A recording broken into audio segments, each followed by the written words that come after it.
si vite, on n'en est pas encore à décoller.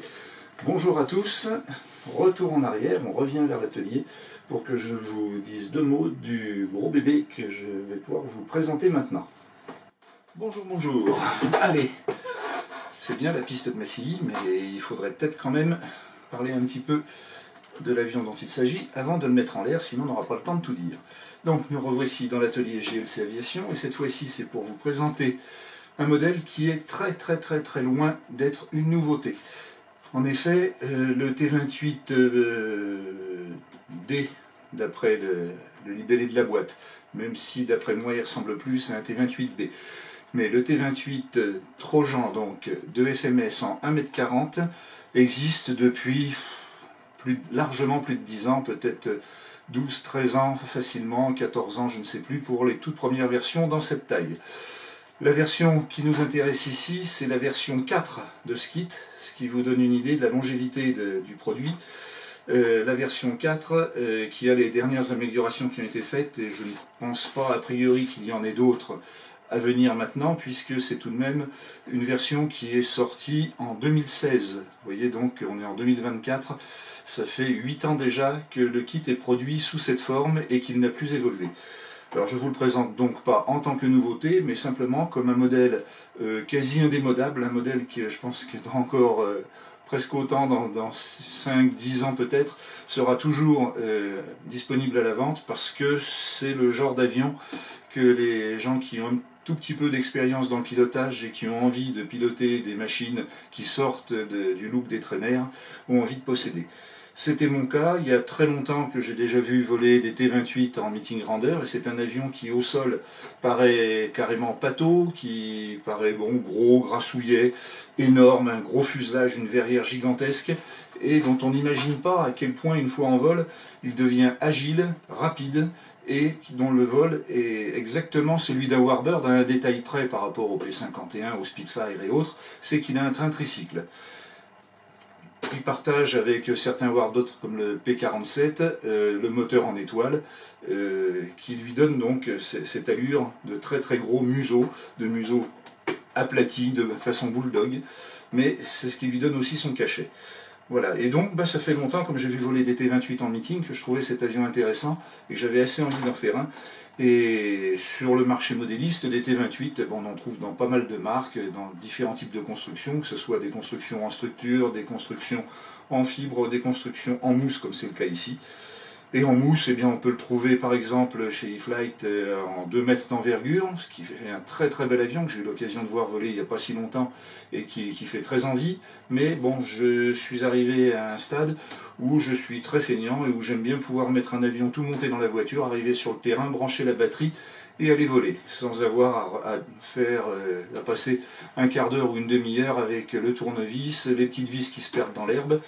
Et donc c'est la facilité qui a dicté mon choix de cette version en 1,40 m d'envergure. Il existe aussi chez FMS en 80 cm. C'est un peu petit pour avoir vraiment un vol réaliste. 1,40 m, c'était donc pour moi le bon compromis.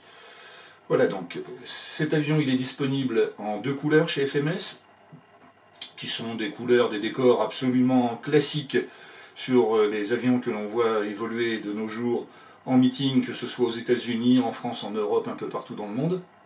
Il y a ce jaune typique de la Navy, les avions écoles, donc avec un jaune qui était fait pour que les élèves pilotes se voient très bien entre eux. Il y a aussi le rouge et blanc, pareil, des couleurs faites pour être parfaitement visibles. On est très loin par rapport au Warbird des camouflages faits pour se fondre dans la nature quand ils sont au sol, voire même en vol. Voilà, donc j'ai choisi le jaune. Pourquoi ? Ça peut paraître tout bête, il était dit sur la fiche produit que le jaune était encore disponible avec le module de stabilisation réflexe, alors que le blanc et rouge ne l'avaient a priori plus. En réalité, FMS a un petit peu oublié de mettre à jour les étiquettes sur ses produits, et aujourd'hui, les T28 V4 qui sont livrés au magasin arrivent sans le stabilisateur réflexe, et donc il n'y était pas dedans. Pour ma part, j'aime bien ce système de stabilisation qui est efficace et économique, et donc je l'ai rajouté après coup lors de l'installation radio de l'avion. Voilà, donc c'est un avion qui fait 1,40 m, qui fait un peu plus d'1 mètre, oui, 1,20 m pratiquement de long, qui n'est pas ultra léger. C'est un avion qui dépassera les 3 kg, contrairement à ce que disent les fiches produits et la notice qui l'annonce à 2 kg 450. Mais je vous rassure tout de suite, le poids n'est pas du tout un problème sur cet avion, il vole à la perfection, même si sa charge à l'air s'approche plus de celle des jets à turbine en mousse pour des turbines de 80 mm pratiquement qu'on trouve aujourd'hui, 70-80 mm, puisqu'en charge à l'air, on va être entre 90 et 95 grammes au décimètre carré. Là encore, ne vous affolez pas, on est certes très loin des 50-60 grammes d'un traîneur, ça ne l'empêche pas de bien voler parce qu'il a un profil d'aile bien épais qui porte beaucoup, qu'il a des volets qui lui permettent de décoller et d'atterrir à des vitesses très raisonnables. Et donc c'est pas un souci, il faut s'enlever de la tête qu'un avion un peu chargé est obligatoirement difficile, délicat à piloter. C'est pas le cas du T-28, on le verra tout à l'heure sur le terrain en vol. Voilà. Je vous présente rapidement le contenu de la boîte, ça on va le faire avec quelques diapos si on peut dire, puisque quand j'ai fait son montage, j'ai tout photographié, le contenu du kit et son assemblage, et vous pouvez retrouver avec beaucoup plus de détails et beaucoup plus d'informations encore, l'essai sur www.jlc-aviation.fr dans la rubrique essai, et vous trouverez donc FMS, le T-28 Trojan. Allez, on regarde un petit peu à quoi ressemble la boîte et à quoi ressemble son contenu.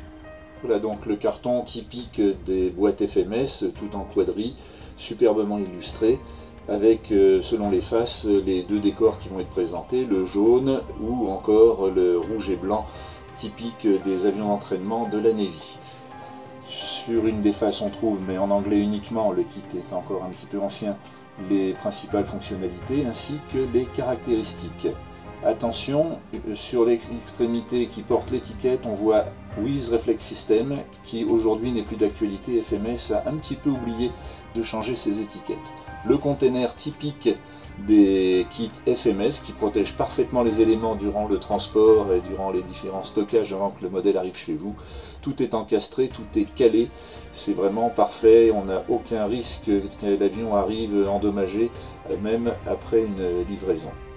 On voit ici les encastrements et les feuilles de protection qui évitent le frottement entre les éléments. Voici le kit totalement déballé sur le plan de travail, fuselage, les ailes, les clés d'aile, le stab et tous les accessoires nécessaires. On va regarder les ailes, l'extrado avec les lignes de structure, l'emplanture avec les connectiques prêtes à être branchées dans le fuselage. Sous l'aile, les deux cerveaux pour volet et aileron. On voit aussi les guignols avec les rotules. Et puis le train qui pour l'instant est rentré et qu'on ne peut pas découvrir immédiatement. Sur le saumon, on voit les éclairages, les feux de position. Sur le bord d'attaque de l'aile gauche, le phare d'atterrissage. On passe au stab, qui a une fixation prévue par deux vis. On voit le dessous avec son guignol et là encore sa boule pour une chape à rotule. Le fuselage, un très très gros morceau, imposant, d'un côté comme de l'autre, avec son décor typique jaune avec les bandes noires qui masquaient les crachats des échappements du réel. On a vu le faux moteur, on voit le gros capot, le pilote, les trappes du train avant sous le fuselage, sous l'avant, le pilote avec son tableau de bord uniquement en place avant. Sous le fuselage, l'implantation de l'aile avec les 4 écrous pour la fixation. En arrière, les évacuations d'air chaud et puis la dérive qui sera à démonter avant de positionner le stab. Et de chaque côté du fuselage, eh bien, on peut voir qu'on a les cerveaux de direction et profondeur. 2 clés d'aile en tube carbone, c'est robuste, l'aile ne bougera pas. Au niveau accastillage, les vis, les commandes, l'hélice et son cône. Et puis bien sûr la notice. Donc comme je le disais, ce kit est un petit peu ancien, il est donc uniquement en anglais, la notice est uniquement en anglais et on retrouve les schémas de montage absolument classiques et les propositions de réglage de FMS. On voit le détail de la platine de connexion et puis un feuillet supplémentaire puisque les commandes ont été mises à jour au fil des versions.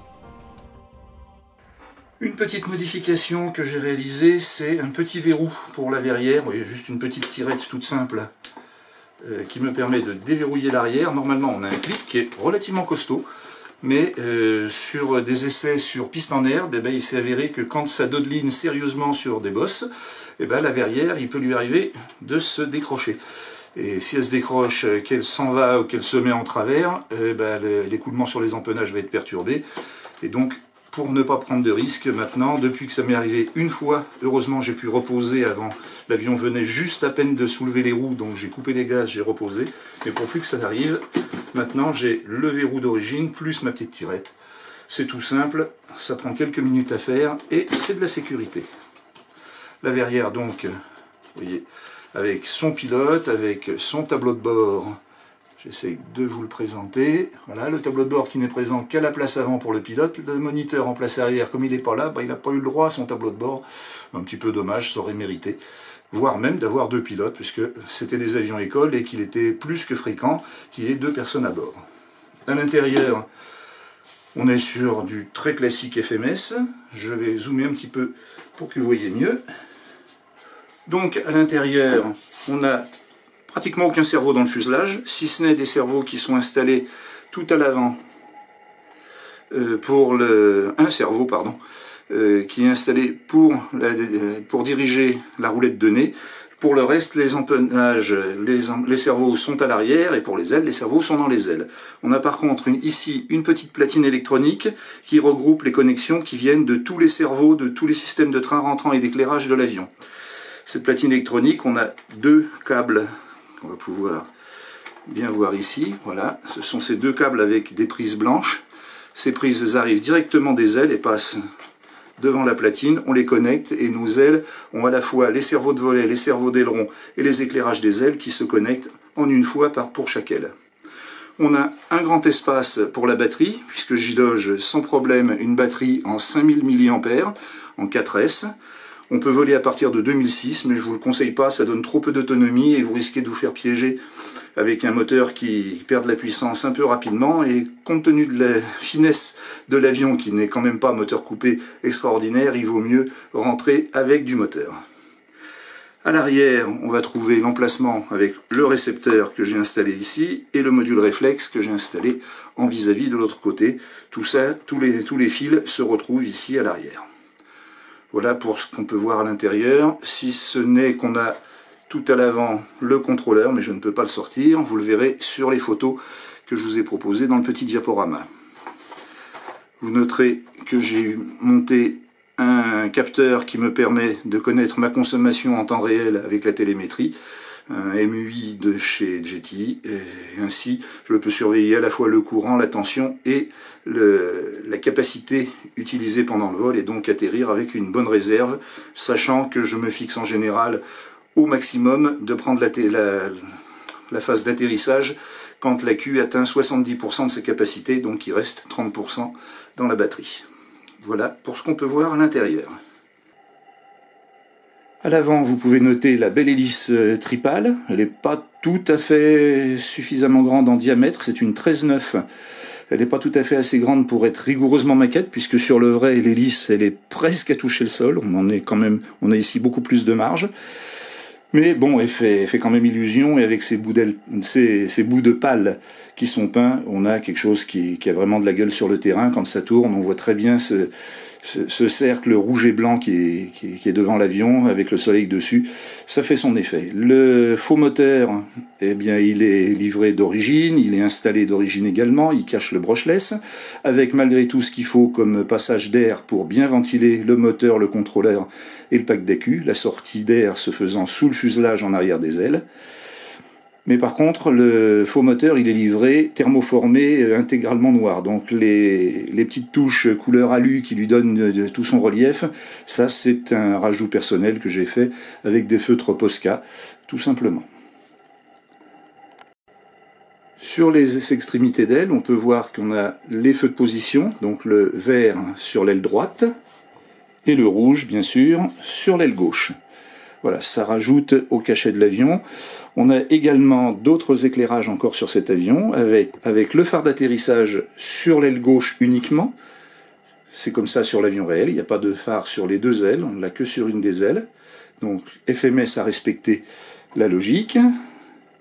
On a également un feu clignotant Sur le dessus du fuselage, juste devant l'arête de dérive, c'est le strobe, pardon, c'est pas le strobe, c'est le rotating ou le beacon, comme disent les anglo-saxons, le beacon qui tourne et qui permet d'être vu de loin avec ce clignotant.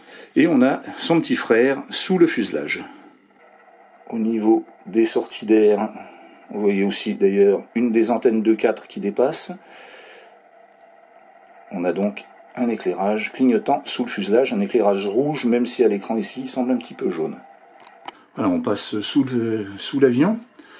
Alors vous pouvez voir quelques traces déjà d'utilisation, puisque je ne vous fais pas une présentation sur le premier vol de l'avion, mais alors que l'avion a déjà fait pas mal de vols d'essai, qu'il est bien au point maintenant, qu'il est bien réglé.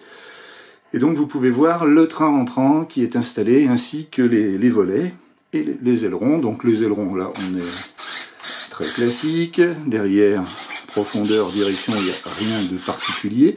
Vous notez la roulette de nez qui est conjuguée avec la direction.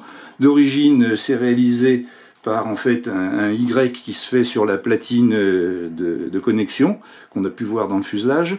Pour ma part, j'ai débranché le cerveau d'orientation du train avant de cette platine et je le connecte directement à une voie auxiliaire de mon récepteur, ce qui me permet sur ma radio d'avoir un trim de roulette avant, c'est-à-dire que je peux avec un potentiomètre parfaire le neutre de ma roulette sans que ça influe sur le trim de ma dérive. C'est à mon sens plus logique si on a la voie disponible.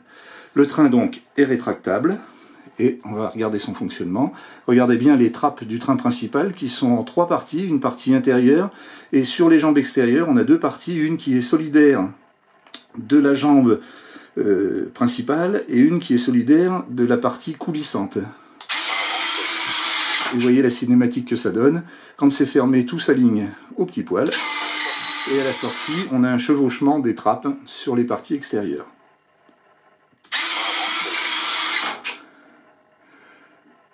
Vous pouvez apercevoir à l'intérieur des logements, des fines cordes à piano. Ce sont elles qui permettent, quand la roue vient appuyer dessus, de rétracter la trappe intérieure. Et la roue, en ressortant, la fait sortir. De la même façon, pour le train avant, on a une petite patte ici qui relie des petites biellettes. Sur cette patte, c'est la jambe de train qui vient appuyer dessus et qui ferme les trappes de train. On a également les volets, vous pouvez voir fonctionner. Volet 2 crans. Volet 1 cran. Voilà, les volets c'est classique, ils ont leur articulation par rétrain de matière, de la mousse sur sur l'aile. Il n'y a pas de charnière réelle, ça reste simple, mais ça fonctionne très très bien. Volet rentré. Voilà donc pour la présentation générale de cet avion. C'était un avion école, il a succédé au T6, très célèbre, qu'on connaît bien aussi en modèle réduit. Le T6 qui était l'avion parfait pour préparer les pilotes après une école de base sur les Stearman par exemple, qui étaient encore des biplans, sur les PT, je ne sais plus, les PT 10, 17 en aile basse, voilà. Mais après T6 et après c'était le Mustang ou le Curtiss P40 ou le Corsair, etc. Ensuite est venue l'ère des jets avec les premiers jets, les premiers chasseurs à réaction comme le Sabre, comme le F-84, pardon, et ensuite les super sabres, et pour ça il fallait des avions un petit peu plus performants. C'est pour ça que North American, à la demande d'abord de l'US Army et ensuite en améliorant l'avion de la Navy, eh bien que le T-28 a été créé avec un moteur beaucoup plus puissant que le T6, puisque là sur le T-28B ou T-28D, on est sur des moteurs à 9 cylindres en étoile de 1425 chevaux, c'est-à-dire plus déjà que sur les premiers Spitfire entrés en service pendant la Seconde Guerre mondiale. 1700 chevaux, c'était un Spit Mark IX du milieu de la Seconde Guerre mondiale, voire encore sur la fin. Donc avec 1400 chevaux, on voit qu'on est vraiment dans les puissances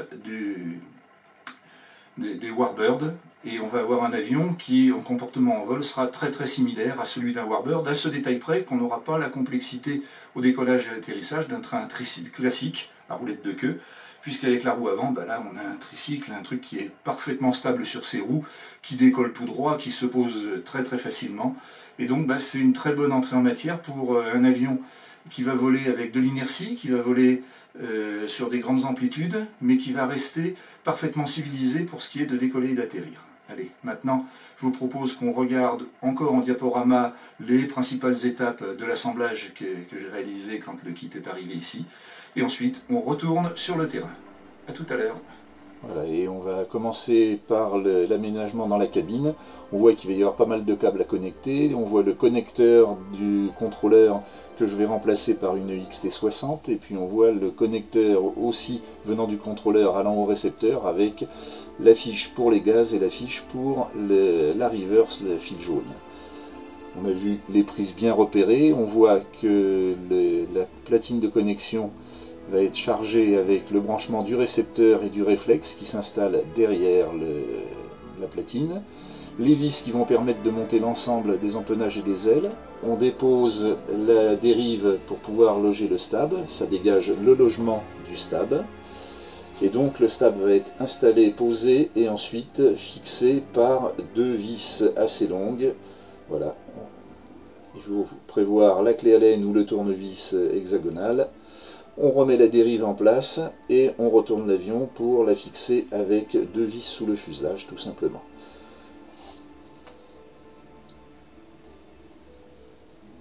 Une vis sous l'arrière, une vis un petit peu plus en avant. Ensuite on prépare nos ailes, on les réunit avec les deux clés d'aile et on dégage bien les fils. On prépare les renforts des fixations d'ailes. L'aile est plaquée sous le fuselage, on met les renforts en place et 4 vis vont fixer très solidement notre voilure sous le fuselage. On peut maintenant sortir avec la radio les trains d'atterrissage. On voit ici les trains principaux, le train avant et son cerveau qui dirige la roulette de nez. Et on regarde fonctionner tout ça.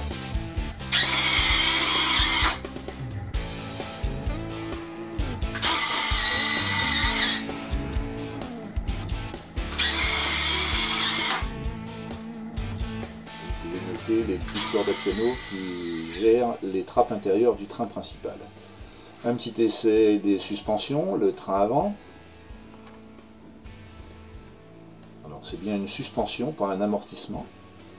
Ce n'est pas comme sur le Cessna testé récemment qui est un amortisseur sur le train avant. Ici on est seulement avec des ressorts pour la suspension. On voit maintenant l'ensemble des commandes qu'il va falloir monter, elles sont toutes identiques à l'origine et on va les installer pour la commande de volet, la commande d'aileron en réglant avec soin le neutre. On fait de même pour la profondeur et pour la direction à l'arrière de l'avion. L'hélice est à assembler, on a 3 pales, le moyeu en 2 parties, les vis, les écrous nil stop, on réunit tout ça pour faire une hélice. Voilà, on obtient une très belle tripale. Il reste à la positionner sur le nez de l'avion et à la fixer avec le cône qui est fourni, qui se sert uniquement à la main puisque l'entraînement est réalisé par un hexagone. Voilà, juste avant d'aller voler, on n'oublie pas de contrôler ses gouvernes. Donc, quand le manche d'aileron part à gauche, on doit avoir l'aileron gauche qui se lève et l'aileron droite qui se baisse. Et inversement, manche d'aileron à droite, aileron droite levé, aileron gauche baissé. La profondeur, je tire le manche. Vous voyez qu'il n'y a pas besoin d'un très gros débattement. C'est amplement suffisant pour toutes les manœuvres sur cet avion. 15 mm vers le haut, 15 mm vers le bas, pas plus. Donc, la profondeur se lève quand je tire le manche. Elle se baisse quand je pousse. Le manche de direction à gauche, la gouverne de direction part à gauche. Le manche de direction à droite, la direction à droite. Les volets, un cran. on a un cran pour le décollage, avec 20 mm de débattement. Volet, 2 On crans. a 40 mm pour la position atterrissage au deuxième cran. Une très légère compensation, c'est 2-3 mm sur la profondeur, c'est avéré nécessaire. Ça, FMS ne nous en parle jamais, il ne nous donne pas non plus les débattements des volets. Donc je vous donne l'indication et vous aurez vraiment les valeurs chiffrées exactes dans un tableau sur l'essai sur www.jlc-aviation.fr. Volet rentré. Voilà, les volets sont rentrés, notre avion est prêt, on repart pour le terrain. Et donc nous revoici sur le terrain de Massy. L'avion est porté à la main parce que sur l'herbe, les petits trous, c'est pas l'idéal et qu'on va préférer la piste en dur. Allez, une fois encore, contrôle, avant chaque vol, c'est systématique, des gouvernes, des volets, tout fonctionne et tout fonctionne surtout dans le bon sens. Une petite démonstration avant de voler des possibilités offertes par la reverse. Vous voyez qu'il est possible de rouler, de diriger le T28 en marche arrière. Allez, on repart sur du taxiage standard en marche avant. Et on va revenir s'aligner sur la piste. C'est pour vous présenter la manœuvrabilité de l'avion au sol. Ça roule tout seul, l'avion est très très stable sur son train. Aucun risque comme avec un train classique de passer sur le nez. Voilà, c'est parti, on est aligné, on envoie les gaz. On n'hésite pas à les envoyer progressivement mais à fond, l'accélération est très bonne. Et en 20-30 mètres, on est en l'air. À peine en l'air, dès qu'on est en montée, rentrée du train, puis rentrée des volets, et on prend sa vitesse de croisière avec à peu près 75% des gaz pour le premier passage. On voit que l'avion avance bien, on voit ici dans la montée où on remet le plein gaz systématiquement dès que le nez est en l'air, que l'avion escalade bien le ciel. Dans les descentes, on réduit mais pas complètement, il y a de la traînée, il faut garder un minimum de puissance pour que la vitesse soit bien constante et faire un joli ruban pour sa présentation. Vous voyez que les ailerons sont efficaces, ça enroule les virages presque comme un racer, à part que la vitesse quand même est beaucoup plus raisonnable. L'avion est extrêmement agréable et extrêmement précis aux commandes, il est facile à placer où on veut, mais il faut s'appliquer à faire de grandes trajectoires maquettes, comme ici une grande barrique, c'est une espèce de mélange entre un tonneau lent et une boucle, et on n'hésite pas ensuite à enchaîner sur des figures comme ici, on est en 8 cubain, vous voyez l'amplitude dans le plan vertical permise par l'avion, avec 4S, on a des évolutions qui à l'échelle sont tout à fait réalistes. Le tonneau ici très très légèrement barriqué, façon tonneau école, on est un tout petit peu en l'air en début d'évolution. Ça évite d'avoir un trop poussé sur le dos et c'est beaucoup plus réaliste que d'essayer de faire un tonneau de multi. Le vol d'eau, il pose aucun problème. Le mi-tonneau, on le passe sur le dos et on garde là encore minimum 75% des gaz. Ainsi l'assiette d'eau est tout à fait agréable, tout à fait correcte et réaliste.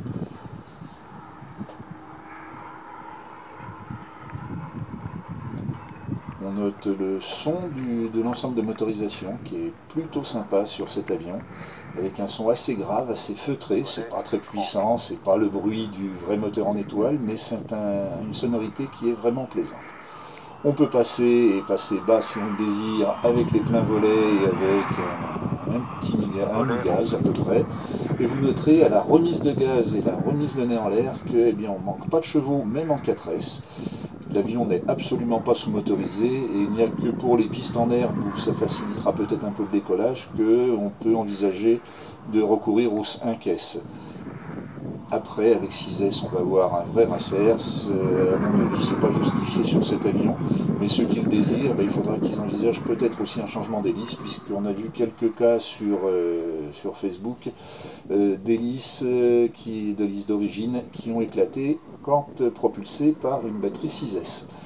Donc, avec la batterie d'origine, 4S, 5S maximum, et pour ma part, le 4S va me suffire, je n'irai pas au-delà.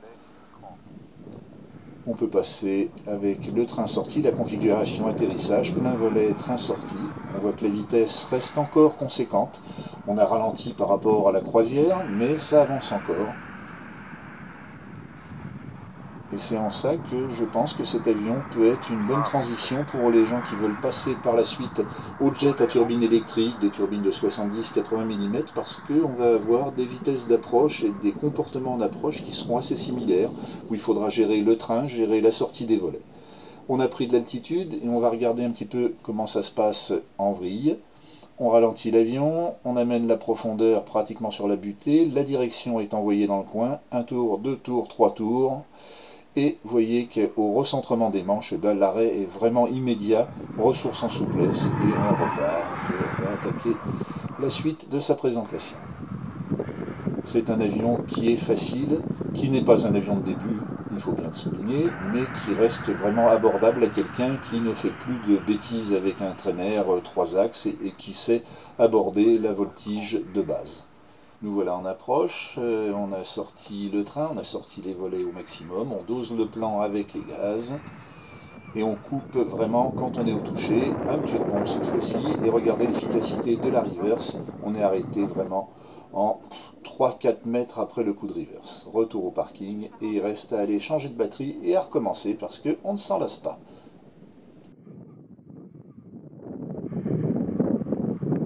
Voilà, j'espère que l'essai de ce T28 vous aura donné envie.